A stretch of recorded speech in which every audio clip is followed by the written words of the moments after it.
Good morning student. आशा करती हूँ आप सब बहुत अच्छे हैं। मेरा नाम है दीपक। मैं आपके अपने चैनल दीपक चहल में आप सभी का स्वागत करती हूँ। आज हम 8th क्लास के सिविक्स के 3rd चैप्टर का 2nd पार्ट लेके आए हैं, जिसके अंदर हम पार्लियामेंट के बारे में पढ़ेंगे। ठीक है, तो आज हम देखते हैं बच्चों। आशा करती हूँ कि आपको मेरे सारे वीडियो बहुत अच्छे लग रहे हैं। अगर अच्छे लग रहे हैं तो लाइक करना मत भूलिए, चैनल को सब्सक्राइब भी ज़रूर कीजिएगा। ठीक है, तो हम पढ़ना स्टार्ट करते हैं। आज का हमारा चैप्टर रिवील करते हैं पीपल्स एंड देयर रिप्रेजेंटेटिव कि जो हमारे देश के सिटीजन हैं और उनके रिप्रेजेंटेटिव किस तरह से गवर्नमेंट को रन ऑफ करते हैं। ठीक है, the take off point for a democracy is the idea of concern, example for the desire, approval and participation of people. जो मेन पॉइंट है हमारी डेमोक्रेसी का वो किस पे बेस्ड है? सहमति पे बेस्ड है। वो सहमति, कंसेंट का मतलब क्या होता है बच्चों? कंसेंट का मतलब होता है सहमति। वो सहमति किसके ऊपर होनी चाहिए? डिजायर के ऊपर, अप्रूवल के ऊपर, और जो पीपल पार्टिसिपेशन करते हैं उसके ऊपर। वो क्या मतलब हुआ बच्चों? कि लोगों के डिजायर एक जैसी होनी चाहिए। लोगों के जो डिजायर है वो एक पार्टी के अंदर ही होनी चाहिए। कैसे? जैसे कि एक बार अगर इलेक्शन होता है, उसमें जो लोगों की डिजायर होती है वो उसको वोटिंग करते हैं। उसके अंदर जिसको सबसे ज़्यादा मेजोरिटी मिलती है वही क्या करता है? गवर्नमेंट का फॉर्मेशन करता है। ठीक है, it is the decision of people that creates a democratic government and decide about its function.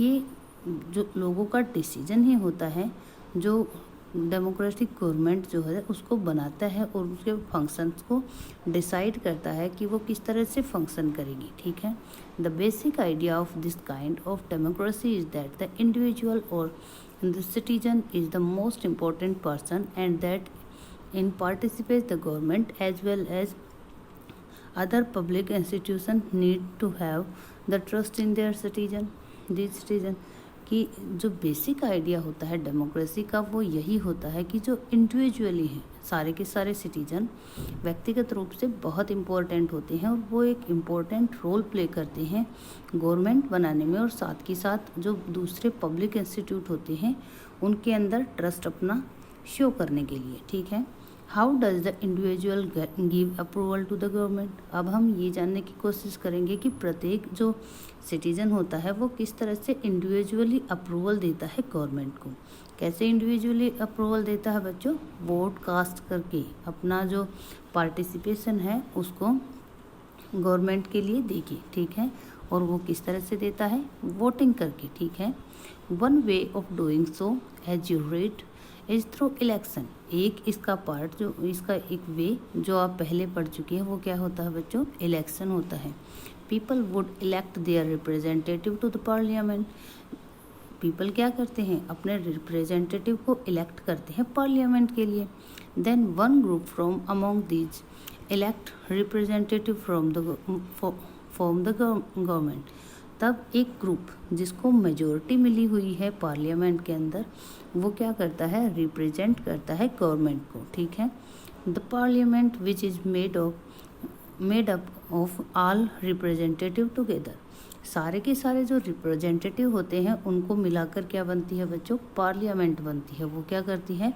Control and guide the government. वो कंट्रोल करती है और गाइड करती है जो गवर्नमेंट होती है उसको। ठीक है, तो जितने भी पार्लियामेंट के अंदर जितने रिप्रेजेंटेटिव होते हैं वो सिर्फ गवर्नमेंट के नहीं होते, वो सिर्फ रूलिंग पार्टी के नहीं होते, वो अपोजिशन के भी होते हैं। ठीक है, तो जो अपोजिशन के सारे अपोजिशन और रूलिंग पार्टी के सारे मेंबर ऑफ पार्लियामेंट होते हैं वो क्या करते हैं? गवर्नमेंट को कंट्रोल करते हैं, गाइड करते हैं। ठीक है, in this sense people through their chosen representative form the government and also control it. इसी रूप में, इसी सेंस में पीपल क्या करते हैं? कंट्रोल करते हैं और गाइड करते हैं अपने रिप्रेजेंटेटिव के थ्रू। किसको? गवर्नमेंट को। ठीक है, तो आगे हम देखते हैं बच्चों। The above idea of representation has been an important theme in your class 6th and 7th social and political life textbook. जो रिप्रेजेंटेटिव का इम्पोर्टेंट थीम है वो उस आइडिया के बारे में आप पढ़ चुके हो क्लास 6th और क्लास 7th में। लेकिन आपने वहाँ पर क्या पढ़ा था, क्लास 6th के अंदर आपने लोकल लेवल पर किस तरह से रिप्रेजेंटेशन होती है और किस तरह से इलेक्शन हेल्ड किए जाते हैं वो पढ़ा था, और क्लास 7th के अंदर आपने स्टेट लेवल पर पढ़ा था। इस साल आप किसको पढ़ने जा रहे हो बच्चों, किसको रिवील करने जा रहे हो, जो सेंट्रल गवर्नमेंट होती है उसको रिवील करने जा रहे हो। ठीक है, you are familiar with how representative are chosen at different level of government. आप मे बी इस चीज़ से फैमिलियर हो कि रिप्रेजेंटेटिव को डिफरेंट लेवल ऑफ गवर्नमेंट में किस तरह से चूज किया जाता है। Let's recall this idea by doing the following exercise. ये एक्सरसाइज करते हुए हम देखते हैं, रिकॉल करते हैं दोबारा से कि किस तरह से हमने पहले 7th क्लास में पढ़ा है। ये आपकी जो एक्सरसाइज दी गई है वो 7th क्लास पे बेस है बच्चों। आपको ये शो करके कमेंट बॉक्स में बताना है सब चीज़ों के बारे में। ठीक है, यहाँ पर आपको 3 पिक्चर्स दिखाई दे रही हैं बच्चों। जो फर्स्ट पिक्चर है वो पार्लियामेंट की है। पार्लियामेंट के अंदर ही 2 पार्ट होते हैं, एक लोकसभा होता है, एक राज्यसभा होता है। लोकसभा को लोअर हाउस बोला जाता है, राज्यसभा को अपर हाउस बोला जाता है। ठीक है, यहाँ पर उनकी स्ट्रेंथ दिखाई गई है कि राज्यसभा के अंदर 245 मेंबर्स होते हैं। ठीक है, और उनके चेयरपर्सन वाइस प्रेसिडेंट होते हैं, सॉरी। तो और लोकसभा के चेयरपर्सन कौन होते हैं बच्चों, स्पीकर होते हैं। उनकी टोटल स्ट्रेंथ कितनी है, 545। लेकिन ये मैक्सिमम नहीं है बच्चों, ये आज की जो एग्जिस्ट करती है वो टोटल स्ट्रेंथ है। मैक्सिमम स्ट्रेंथ के बारे में अगर बात करेंगे हम बच्चों तो लोकसभा की 552 है और राज्यसभा की 252। ठीक है, तो मे बी आप लोगों को ये बात समझ में आ गई है क्योंकि मैं क्लास में आपको अच्छे से समझा चुकी हूँ। ठीक है, तो आगे हम पढ़ते हैं the role of the parliament. Parliament का क्या रोल होता है। क्रिएटेड आफ्टर 1947 में बनने के बाद the Indian parliament is an expression of the faith that the people of India have in principle of democracy. Parliament बनने के बाद ये एक एक्सप्रेशन है लोगों की फेथ का, ये एक सिंबल है जिससे हमें पता चलता है कि लोगों जो इंडियन पीपल हैं उनकी फेथ किस प्रिंसिपल के अंदर है, डेमोक्रेसी के अंदर है। These are participation by people in the decision making process and government by consent।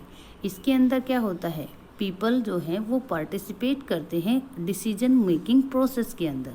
किसके थ्रू बच्चों, अपने रिप्रेजेंटेटिव के थ्रू। उनके रिप्रेजेंटेटिव पार्लियामेंट में कौन होते हैं, एमपीज। ठीक है, और वो सलाह देते हैं, वो काम करने के लिए गाइड करते हैं गवर्नमेंट को। The government in our system has immense power because it is representative of people। जो पार्लियामेंट है, सॉरी गवर्नमेंट बोल गई थी, पार्लियामेंट, जो हमारे सिस्टम में पार्लियामेंट है उसके अंदर बहुत सारी पावर्स होती हैं। क्यों, क्योंकि वो लोगों को रिप्रेजेंट करती है। Election to the parliament are held in a similar way as they are for the state legislative. जैसे पार्लियामेंट के उसी तरह से इलेक्शन हेल्ड किए जाते हैं जैसे आप 7th क्लास में देख चुके हो स्टेट लेजिस्लेचर का जिस तरह से इलेक्शन हेल्ड किया जाता है। The Lok Sabha is usually elected once every 5 year. Lok Sabha 5 साल में एक बार चुनी जाती है बच्चों, आप सभी जानते हो। The country is decided into numerous constituency as shown on the map on page 41। बहुत सारी नंबरियस कॉन्स्टिट्यूएंसीज होती हैं। हमारे देश को कॉन्स्टिट्यूएंसीज में बांटा जाता है, जैसे कि पेज नंबर 41 के ऊपर जो मैप दिखाया गया है उसके अंदर आप देखोगे बच्चों अलग अलग कॉन्स्टिट्यूएंसीज को शो कर रखा है। ठीक है, each of these constituency elect 1 person to the parliament. इन जितने भी कॉन्स्टिट्यूएंसीज हैं इनमें से एक मेंबर पार्लियामेंट का चुन के जाता है। ठीक है, the candidate who contest election usually belong to different political party. जो कैंडिडेट्स होते हैं, कंटेंट करते हैं, जो इलेक्शन में खड़े होते हैं वो अलग अलग पॉलिटिकल पार्टी के होते हैं बच्चों। देखा है ना आप लोगों ने, जब इलेक्शन आता है तो हमें अलग से पता चलता है कि यहाँ से बीजेपी का कैंडिडेट कौन है और कांग्रेस का कैंडिडेट कौन है। सिर्फ बीजेपी कांग्रेस नहीं बच्चों, हमारे देश के अंदर मल्टी पार्टी सिस्टम है, इसलिए यहाँ पर बहुत सारी पार्टीज़ हैं, बहुत सारे कैंडिडेट आप देखोगे इलेक्शन के अंदर क्या करते हैं, नॉमिनी होते हैं। ठीक है, with the help of table below let's understand the further. जो नीचे टेबल दी गई है, इससे हम इस सिनेरियो को अच्छे से क्लियर करते हैं, अच्छे से देखते हैं। आप लोगों को क्या करना है बच्चों, ये जो टेबल है वो देखनी है और साइड में जितने भी क्वेश्चन दिए गए हैं उनका आंसर आपको कमेंट बॉक्स के अंदर देना है। ठीक है, तो यहाँ पर देखते हैं बच्चों, once elected these candidate become member of parliament और एमपीज। जब एक बार इलेक्शन हो जाता है, एक बार इलेक्ट हो जाते हैं, तो ये कैंडिडेट क्या बन जाते हैं, एमपी बन जाते हैं, मेंबर ऑफ पार्लियामेंट बन जाते हैं। These MPs together make up the parliament. ये सारे के सारे एमपी मिलकर क्या बनाते हैं बच्चों, पार्लियामेंट को बनाते हैं। ठीक है, once election to the parliament have taken place the parliament need to perform the following function. जब एक बार इलेक्शन हेल्ड कर लिए जाते हैं, उसके बाद पार्लियामेंट को ये जो आगे फंक्शन दिए गए हैं ये करने पड़ते हैं, इनको परफॉर्म करना पड़ता है। ठीक है, to elect a national government, to select a national government. Elect तो एमपीज होके आ गए, उनमें से क्या करना होता है, एक सेंट्रल जो गवर्नमेंट होती है, जो नेशनल गवर्नमेंट होती है, उसको सिलेक्ट करना होता है। मतलब उनमें से ही हमें मिनिस्ट्री हेल्ड करवानी पड़ती है, मिनिस्ट्री का मिनिस्टर बनाए जाते हैं, जैसे प्राइम मिनिस्टर, जो डिफेंस मिनिस्टर हैं। बहुत इम्पोर्टेंट मिनिस्टर्स के बारे में आप बच्चों वैसे ही जानते होंगे, आप लोगों ने अपने डे टू डे लाइफ में आप बहुत फैमिलियर हो गए इन चीज़ों से कि कौन कौन मिनिस्टर है, किस किस तरह के डिपार्टमेंट वो हेल्ड करते हैं। ठीक है, parliament of India consist of the president, Rajya Sabha and Lok Sabha. Parliament के अंदर कौन सी चीज़ें हैं, प्रेसिडेंट, राज्यसभा और Lok Sabha. After the Lok Sabha election a list is prepared showing how many MPs belong to each political party. जब लोकसभा का इलेक्शन हो जाता है, उसके बाद एक लिस्ट तैयार की जाती है जिसमें ये दिखाया गया है कि कितने एमपी किस पार्टी से बिलोंग करते हैं। ठीक है, for a political party to form the government. किसी भी पॉलिटिकल पार्टी को गवर्नमेंट बनाने के लिए they must have the majority of elected MPs since there are 543 elected plus 2 Anglo-Indian nominated members in Lok Sabha. To have the majority, a party should have at least half of the member. Example for 272 members or more. अगर किसी party को government बनानी है तो क्या करना पड़ेगा, जितने भी इलेक्टेड पर्सन्स होते हैं, जैसे एग्जाम्पल के लिए हमारे देश में कितने हैं, 543 हैं। ठीक है, उसके साथ 2 एंग्लो इंडियन हैं। ठीक है, तो कितने हो गए टोटल, 545 हो गए बच्चों। ठीक है, लोकसभा के अंदर जितने भी एमपीज होते हैं उनमें मेजॉरिटी का उनको सपोर्ट चाहिए। मेजॉरिटी का मतलब क्या हुआ, 272 और मोर, या तो 277 या इससे ज़्यादा। ठीक है, the opposition in parliament is formed by all the political parties the oppose the majority party. जो अपोजिशन होती है पार्लियामेंट के अंदर, वो कौन फॉर्म करता है, या तो जो मेजॉरिटी पार्टी होती है वो करती है, या फिर कोलिजन फॉर्म्ड, या फिर एक गठबंधन बनाया जाता है। जैसे बच्चों आप लोग जानते हो, हमारे देश के अंदर बीजेपी की सरकार नहीं है, किसकी सरकार है, एनडीए की सरकार है। और जो अपोजिशन पार्टी है वो कांग्रेस नहीं है, वो कौन है, यूपीएस। ठीक है, यूपीए है। ठीक है, सॉरी बच्चों। The largest amount these parties is called the opposition party. और इनमें जो सबसे बड़ी पार्टी होती है उसी को अपोजिशन पार्टी का दर्जा मिलता है। ठीक है, one of the most important function of the Lok Sabha is to select the executive. जो सबसे इम्पोर्टेंट काम होता है लोकसभा का, वो एग्जीक्यूटिव्स को सिलेक्ट करना होता है। The executive as you read in chapter first is a group of person who work together to implement the law made by the parliament. Executive क्या होता है, जैसा कि आप फर्स्ट चैप्टर में पढ़ चुके हो, एक पर्सन का ग्रुप होता है जो सारे के सारे पार्लियामेंट जितने भी लॉ पास करती है उनको इम्प्लीमेंट करने का काम करता है। This executive is often that we have in mind when we use the term government. ये एग्जीक्यूटिव वही होते हैं जब हम गवर्नमेंट टर्म का यूज करते हैं तो हमारे माइंड के अंदर जिन लोगों को हम रिप्रेजेंट करते हैं, मतलब सारे के सारे जो मिनिस्टर होते हैं, गवर्नमेंट का मतलब हम क्या लेते हैं, जो इम्पोर्टेंट मिनिस्टर्स होते हैं उन्हीं से लेते हैं ना बच्चों। तो ये एग्जीक्यूटिव वही होते हैं। The prime minister of India is the leader of the ruling party in Lok Sabha. Prime minister जो होता है वो कौन होता है, लीडिंग पार्टी, जो रूलिंग लोकसभा के अंदर रूलिंग पार्टी है उसका लीडर होता है। From the MPs who belong to her party the prime minister select minister to work with her to implement decision. जो पार्लियामेंट होता है वो उन्हीं की जो प्राइम मिनिस्टर होता है वो उसी की पार्टी में से बाकी के जो इम्पोर्टेंट डिपार्टमेंट होते हैं उनके हेड को एज ए मिनिस्टर सेलेक्ट करता है ताकि वो उनकी हेल्प कर सकें डिसीजन के अंदर। This minister then take charge of different area of government function like health, education, finance etcetera. ये मिनिस्टर उसके बाद चार्ज लेते हैं डिफरेंट एरिया जो गवर्नमेंट के होते हैं उनको फंक्शन करने के लिए, लाइक हेल्थ, एजुकेशन और फाइनेंस। ठीक है।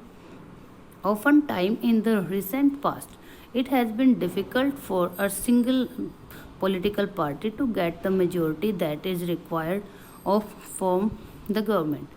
पास्ट में हमने देखा है कि रिसेंटली क्या होता रहता है, बहुत डिफ़िकल्ट होता है एक सिंगल पार्टी के लिए मेजॉरिटी गेन करना, ठीक है, जो उसे गवर्नमेंट बनाने के लिए चाहिए होती है। Then join together with different political party who are interested in similar concern of to form what is known as the colline government। फिर वो क्या करते हैं बच्चों, अगर एक पार्टी को मेजॉरिटी नहीं मिलती तो जो सेम इंटरेस्ट रखने वाली पार्टी होती है उनके साथ वो क्या कर लेते हैं, कोलिजन कर लेते हैं। उसी को क्या बोला जाता है, गठबंधन की सरकार बोला जाता है। ठीक है। तो आगे हम देखते हैं बच्चों, ये तो हमने पढ़ा कि लोकसभा में किस तरह से इलेक्ट किए जाते हैं, किस तरह से एग्जीक्यूटिव को बनाया जाता है। अब हम पढ़ेंगे बच्चों राज्यसभा के बारे में। The Rajya Sabha function primarily as the representative of the state of India in the parliament. Rajya Sabha भी एक इम्पोर्टेंट प्राइमरी फंक्शन प्ले करती है हमारी इंडिया की पार्लियामेंट के अंदर। The Rajya Sabha can also initially legislation. Initially legislation का मतलब क्या है, बहुत इम्पोर्टेंट लेजिस्लेशन है। लेजिस्लेशन का मतलब क्या होता है, जो विधायक को पास करती हैं, जो लॉ को पास करती हैं। ठीक है। And a bill is required to pass through the Rajya Sabha in order to become a law. और एक जो बिल होता है उसको लॉ बनाने के लिए बहुत इम्पोर्टेंट रोल प्ले करती है राज्यसभा भी। ठीक है। It therefore has an important role to review and alter if alteration is needed the law initially by the लोक सभा। लोकसभा के द्वारा जो लॉ इनिशिएट किए जाते हैं उसके अंदर उसको रिवील करना और अल्टर करना, अगर उसमें किसी अल्ट्रेशन की नीड हो तो एक इम्पोर्टेंट काम होता है राज्यसभा का। ठीक है। The member of Rajya Sabha are elected by the elected member of Legislative Assembly of various state। Rajya Sabha के जो मेंबर्स होते हैं वो किसके द्वारा इलेक्ट किए जाते हैं बच्चों, जो राज्यों की विधान सभाएँ होती हैं उनके MLAs होते हैं उनके द्वारा और MPs के द्वारा क्या किए जाते हैं, इलेक्ट किए जाते हैं। There are 233 elected members plus 12 members nominated by the president। Rajya Sabha के अंदर कितने पर्सन होते हैं, 233 इलेक्टेड पर्सन होते हैं और 12 MPs ऐसे होते हैं जिनको नॉमिनी किया जाता है। आप लोगों को कमेंट बॉक्स में बताना है जो ये नॉमिनेशन होता है ये किस आधार पर होता है। ठीक है। To control, guide and inform the government. तो पार्लियामेंट का क्या काम होता है, कंट्रोल करना, गाइड करना और इन्फॉर्मेशन प्रोवाइड करना गवर्नमेंट को। ठीक है। गवर्नमेंट जो है वो एक रूलिंग पार्टी होती है बच्चों, और पार्लियामेंट जो होती है उसके अंदर अपोजिशन रूलिंग और जितने भी MPs सेलेक्ट होके जाते हैं उन सभी को पार्लियामेंट बोला जाता है। ठीक है। The parliament while in session, जब पार्लियामेंट सेशन के अंदर होती है, beginning with a question hour, उसकी शुरुआत किससे होती है? क्वेश्चन आवर से होती है। The question our is an important mechanism through which MPs can elicit information about the working of the government। वो क्वेश्चन आवर एक इम्पोर्टेंट मैकेनिज्म होता है जिसके द्वारा MPs क्या करते हैं? इंफॉर्मेशन गेन करते हैं गवर्नमेंट के वर्क्स के बारे में। It is a very important way through which the parliament control the executive. ये एक बहुत इम्पोर्टेंट वे होता है जिसके द्वारा पार्लियामेंट कंट्रोल करती है एग्जीक्यूटिव को। एग्जीक्यूटिव मीन्स रूलिंग पार्टी, ठीक है। By asking question the government is alerted to its shortcomings. जो क्वेश्चन किए जाते हैं उसके द्वारा गवर्नमेंट अलर्ट हो जाती है अपने शॉर्टकमिंग से, जो उनके बिलों के अंदर या उनके कामों के अंदर जो कमियां रह गई हैं उनके प्रति। And also comes to know the opinion of people through their representative in the parliament, example for the MPs। और उन्हें जो लोगों की भावना है, जो लोगों के ओपिनियन है उनके बारे में, उनको जानने का मौका मिलता है। ओपिनियन किसके द्वारा प्रेजेंट किए जाते हैं? उनके रिप्रेजेंटेटिव के द्वारा। जो पीपल हैं उनके रिप्रेजेंटेटिव कौन होते हैं पार्लियामेंट के अंदर? MPs होते हैं बच्चों, ठीक है। Asking question to the government is a crucial task for every MP। हर एक MP के लिए क्रूशियल टास्क होती है, एक बहुत इम्पोर्टेंट टास्क होती है आस्किंग क्वेश्चन, मतलब गवर्नमेंट से क्वेश्चन करना। The opinion parties play a critical role in the healthy functioning of a democracy. जो अपोजिशन पार्टी होती हैं वो एक क्रिटिकल रोल प्ले करती हैं हमारी डेमोक्रेसी के अंदर, जो हेल्दी रखने के लिए। हेल्दी रखने के लिए क्यों? क्योंकि अगर कोई भी सरकार की बुराइयां नहीं बताएगा तो क्या अपने आप में सरकार इम्प्रूव करेगी? ऐसा आप अपनी लाइफ में भी इम्प्लीमेंट करके देख सकते हो बच्चों। अगर आपको हर जगह पे सिर्फ तारीफ़ ही मिले तो आप अपने अंदर इम्प्रूवमेंट नहीं करोगे। लेकिन अगर आपको कोई आपका क्रिटिकल पार्ट दिखाता है तो वो क्या करता है? एक तरह से आपकी हेल्प कर रहा है ताकि आप इम्प्रूव कर सको उस चीज़ को, ठीक है। दे highlight drawback in the various political policies and programs of the government and mobilize popular support for their own policies। उसके अंदर क्या किया जाता है? वो ड्रॉबैक करते हैं और फीडबैक प्रदान करते हैं अलग अलग जो गवर्नमेंट की पॉलिसीज़ होती हैं और प्रोग्राम होती हैं उनका। इसके द्वारा वो क्या करने की कोशिश करते हैं? सपोर्ट गेन करने की कोशिश करते हैं ताकि मोबिलाइज कर सकें जो जनता का सपोर्ट है उनको अपनी पॉलिसीज़ की तरफ, ठीक है। आगे हम देखते हैं बच्चों, यहाँ पर एक क्वेश्चन आवर के दौरान पूछा गया एक क्वेश्चन है जो ministry of women and child development से किया गया था, ठीक है। आपको इसको ऑब्जर्व करना है और बताना है कि अगर आप अपोजिशन में होते तो उस टाइम क्या क्वेश्चन करते, ठीक है। The government get valuable feedback and it's kept on its toes by the question asking by the MPs। जो गवर्नमेंट होती है वो उसको वैल्यूएबल फीडबैक मिलता है और वो एंथुइज्म के साथ, ज़्यादा एक्टिवनेस के साथ काम करती है। क्यों? क्योंकि उन्हें MPs के क्वेश्चन के आंसर देने हैं। In addition in all matters dealing with finance. जब कभी भी बात फाइनेंस की डीलिंग की होती है, the parliament approval is crucial for the government. Parliament का अप्रूवल बहुत ज़रूरी हो जाता है गवर्नमेंट के अंदर। This is one of the several way in which the parliament control, guide and inform the government. ये एक इम्पोर्टेंट वे होता है जिसके द्वारा पार्लियामेंट कंट्रोल करती है, गाइड करती है और इन्फॉर्मेशन प्रोवाइड करती है गवर्नमेंट को। The MPs as representative of the people have a central role to controlling, guiding and informing parliament, and this is a key aspect of the functioning of Indian democracy। इसी तरह से जो MPs हैं वो क्या करते हैं बच्चों? कंट्रोल करते हैं, गाइड करते हैं और इन्फॉर्मेशन प्रोवाइड करते हैं। और यही एक की एस्पेक्ट होता है, यही एक इम्पोर्टेंट एस्पेक्ट होता है इंडियन डेमोक्रेसी के फंक्शन करने का, ठीक है। तो आगे हम देखते हैं बच्चों, ये तो हो गई राज्यसभा और लोकसभा की बात। अब आगे हम देखते हैं कि फंक्शन क्या होते हैं बाकी के फंक्शन हम किस चीज़ से समझ सकते हैं बच्चों? लॉ मेकिंग से समझ सकते हैं कि पार्लियामेंट का क्या फंक्शन होता है। कानून बनाना काम भी तो पार्लियामेंट का ही है ना बच्चों। तो इसके अंदर हम देखते हैं law making is a significant function of parliament. Law making भी एक बहुत इंपॉर्टेंट फंक्शन है पार्लियामेंट का। We shall read about this in the next chapter. आगे जो चैप्टर आएगा उसमें हम पढ़ेंगे कि किस तरह से लॉ, एक बिल को लॉ बनाया जाता है। ठीक है।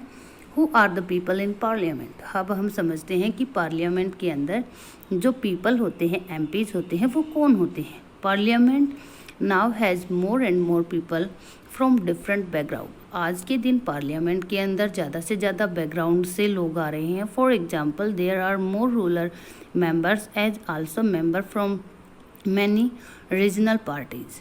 तो आज के दिन हम देखते हैं कि ज़्यादा से ज़्यादा रूरल मेंबर्स आ रहे हैं एमपी सेलेक्ट होकर, और बहुत जो छोटी छोटी पार्टीज थी उनसे भी क्या हो रहा है, एमपी सेलेक्ट होके आ रहे हैं। Groups and peoples